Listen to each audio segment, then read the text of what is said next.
Ассалаумағалейкум. 3-ші бөлім 4-ші сабаққа қош келдіңіздер.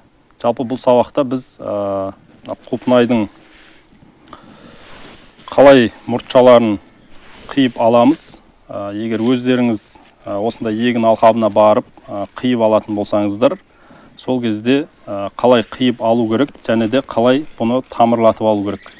Енді жалпы тамырлатып алсаңыздар да болады, тамырлатпай ексеңіздер де болады. Оның ешқандай несі жоқ, бірақ тамырлатсаңыздар, тамыры өсіп, надай болып, үлкен-үлкен болады, тез ары қарай дамып кетуіне септігін тигізеді. Жалпы құлпынайдың көшеттерін таңдаған кезде егін алқабына баратын болсаңыздар, мынадай мұртшалар шығып тұрады. Розетка дейді, енді әртүрлі айтады, орысшада айтады, қазақшада әртүрлі. Жалпы осы мұртшалары біріншісі деген болады, және де осыдан өсіп шығып, былай қарай екіншісі шығады. Осыдан тағы да қосымша екіншісі шығады, сосын үшіншісі ары қарай көбейе береді. Енді бұл жерде өздеріңіз қарап байқасаңыздар, бірінші мұртша үлкен болады, үлкен болып жақсы дамып өседі. Одан кейін екіншісі кішкене нашарлау болады. Екіншісі былайынан тура қасынан осылайынан өседі. Екіншісі ол енді кішкене мынау секілді кішірек болады. Тамыры да кішірек болады. Себебі мынау анасынан бірінші жақын тамақ ішіп тұрған баласы бұл мықты болады. Одан кейінгілері кішкене нашарлау болады. Одан ары қарай нашарлап кете береді. Сол себепті мүмкіндік болса барып өзіңіз алатын болсаңыз, мына біріншісін аласыздар, одан кейін екіншісін аласыздар.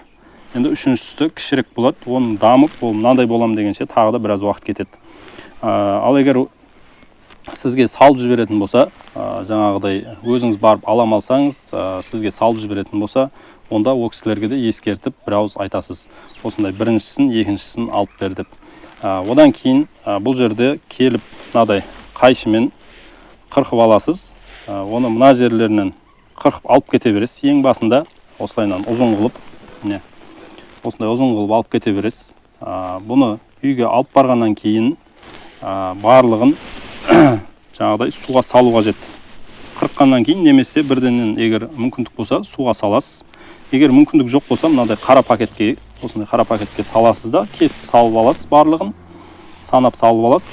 Содан кейін бұның ішіне себелеп су шашып қоясыз. Мынадай қара гүленкі болу керек, немесе қап болса да болады. Соған ішіне кішкене су шашып, аузын жауып, бір шетін кішкене қалдырасыз, жаңағыда ауа кіріп тұру үшін. Содан кейін осылайынан үйге алып барасыз. Үйде бірденнен егуге мүмкіндік болмаса, 1-2 күн тұрса, ештеңе қылмайды. 1-2 күн тұрған кезде бұған тағы да бір қосымша жақсы пайдасын тигізетін, ол тамыры жақсы дамиды. Осылайынан тамырлары өсіп шығады. Бұл ары қарай өніп, өсіп кетуіне жақсы септігін тигізеді. Яғни осылай алып барасыздар, ішіне су сеуіп, бірденен су себесіздер. Кесіп болғаннан кейін, одан кейін аузын жауып үйге алып кете бересіздер. Қанша алыс болса да алып кете бересіздер. Жалпы 1-2 күн ішінде ылғалмен тамырлары кішкене өседі. Ал егер бірденен егем десеңіздер де, оның ешқандай қиындығы жоқ. Бірденен осылай ішін сулап алып барып, тамыры шықпаса да, өзінің мынадай тамырлары болып тұрады. Сол тамырлары мынадай өзінің тамыры болады. Осы тамырымен еге бересіз. Бұны енді үйге алып барғаннан кейін, бұны да тағы да кесесіз. Мынау ұзын болып тұрғанда қысқартасыз кішкене, мынадай қылып. Кішкене қысқартасыз, осындай кішкентай болып қалу керек, 1-2 сантиметр.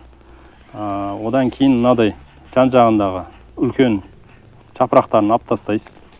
Бұл жапырақтарды неге аламыз десеңіздер, бұл жапырақтар қосымша тағы да тамақ талап етеді. Сондықтан бұлардың қажеті жоқ. Бұларды алғаннан ештеңе қылмайды. Кішкене стресс болады, бірақ ары қарай тағы да витаминдерін беріп, стресстен шығарып аламыз. Бұл енді үйге алып барып, егіп қойғаннан кейін ары қарай баптауын тағы да келесі сабақтарда көрсететін боламыз. Жалпы осылай кесіп алып кетесіздер. Және үйге барғаннан кейін жаңағы жапырақтарын асықпай тағы да алып тастай беруге болады. Осылай 1-2 жапырақ тұрса жеткілікті. Немесе бұларды да алып тастайсаңыздар болады. Үлкен-үлкен жапырақтарын алып тастасаңыздар, бұл тамыры тез дамып, жақсы күш алуына септігін тигізеді. Ал егер мына жерде жапырақтар топырлап тұрса, онда ол жай дамиды. Неге десеңіздер, ол мынау төбедегі жапырақтардың барлығына тамақ беру керек. Ол тамақты мына жақтан тамырдан алады. Тамырда ол жерде тұрғаннан кейін жерге көп витамин беру қажет болады. Сондықтан сіздер мына жапырақтарын алып тастасаңыздар, бұл тезірек тамыры дамығаннан кейін жапырақтары, мынау жаңадан шығып келе жатқан жапырақтар, олар өзі өсіп ары қарай дәуие береді. Осылайынан кесіп алып дайындайсыздар. Былайынан қара пакетке салып, ішін ылғалдап 1-2 күн қойсаңыздар болады. Тамырын дамытып алсаңыздар болады.